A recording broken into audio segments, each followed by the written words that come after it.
Good morning, everybody. Welcome to Tibbetts Physics. What is crappinin'? Congratulations on completing the projectile motion unit. That's probably the most difficult one mathematically speaking. Hopefully you'll find the math a lot easier from here on out. This unit revolves around Newton's laws, the first, second, and third. We're going to start off by looking at forces and mechanical equilibrium. So let's define what a force is.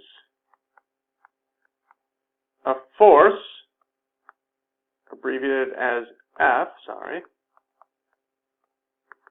is just a push or a pull.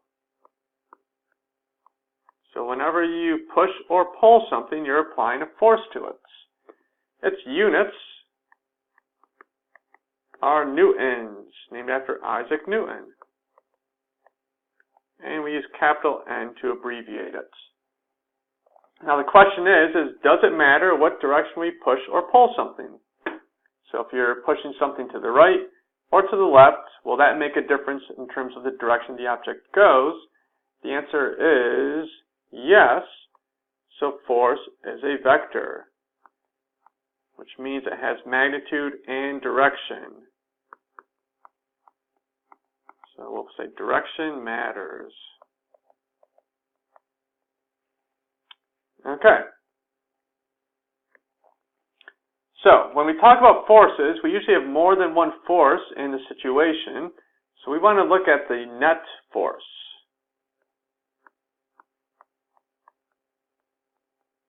And that's abbreviated as F net.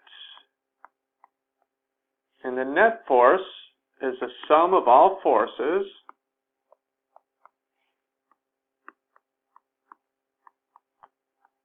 that are concurrently, that means at the same time, acting on an object.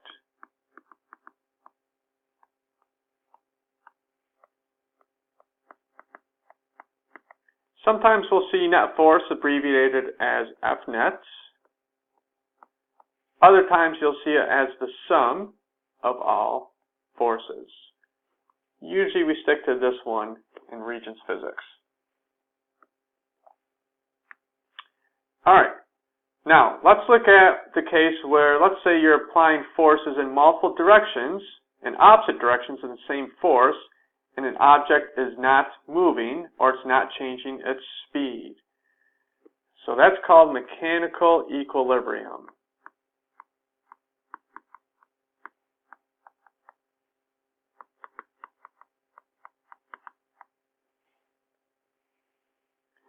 And this is when there is no change in an object's motion.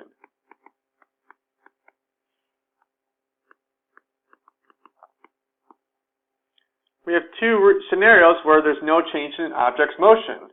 It could either remain motionless, so it's not moving,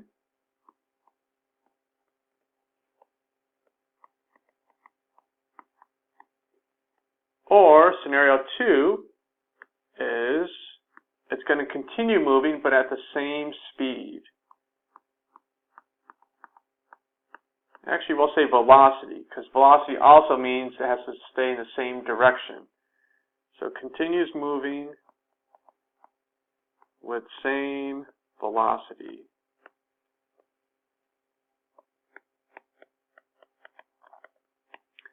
When we talk about these two types of mechanical equilibrium, the one that remains motionless is called static equilibrium.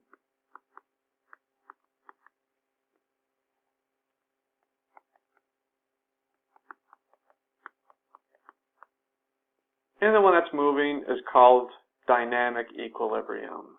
Oops, different color.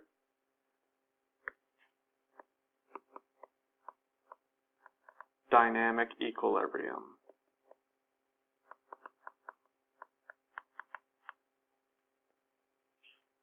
So let's do some sample problems together using the net force and mechanical equilibrium. Before we do some problems,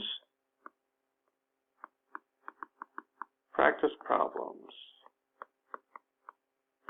before we do some problems, a lot of people have been commenting about my hilarious jokes in these videos, and I was wondering if Superman is also finding my jokes pretty funny. Because if you think about it, Superman has super speed, super strength. One would assume that he also has superpowers. So Superman, if you're out there, please comment on my videos and let me know how hilarious you find my jokes. Hopefully you do find them pretty funny. Speaking of Superman and superpowers and superheroes, last night the Star Wars tickets went on sale for Star Wars Episode 7, The Force Awakens. Naturally, being a nerd, I got my tickets for opening night. My one concern, though, is having that annoying 5-year-old sitting behind me that's going to talk nonstop. And I know that to get him to shut up, the first thing I'm going to do is give him the half look. If that doesn't work, I'm going to give him the full look with the eye roll. Anything beyond that is probably going to be risk being punched in the face by his dad. So hopefully it's a good night. Okay, practice problems. So let's say, first example, we have an object. And two people are pushing this object in the same directions. F1 and F2. So that's person 1 and person 2. Person 1 is pushing with a force of 10 newtons. Person 2 is pushing with force with 5 newtons. Since they're in the same direction, should we add them up or subtract them? Well, they're both going to the right, so they're both positive. So the F4, or the net force, F net, is F1 plus F2, which is simply 10 newtons plus 5 newtons, which equals 15 newtons. Okay, let's look at the same thing, except now they're going in opposite directions. So number 2, we got our object. F1 is going to the right with 10 newtons. F2 is going to the left with 5 newtons. And we still want to find the net force. So it's the same thing, F1 plus F2. In this case, though, F2 is going to the left, so we could also put a negative in front of it, or behind it. So it would be 10 newtons minus 5 newtons, which equals 5 newtons.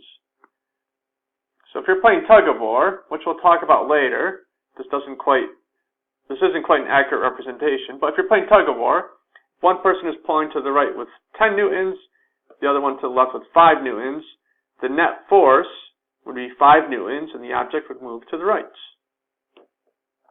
If we switch that scenario, and this time F1 is to the left, F1 is 10 newtons, and F2 is to the right, F2 is 5 newtons. Our net force, still the same formula, F1 plus F2. And now we have negative 10 newtons for F1, plus 5 newtons for F2, and that gives us negative 5 newtons. Okay, last one. What if this time, this is example 3, sorry about that.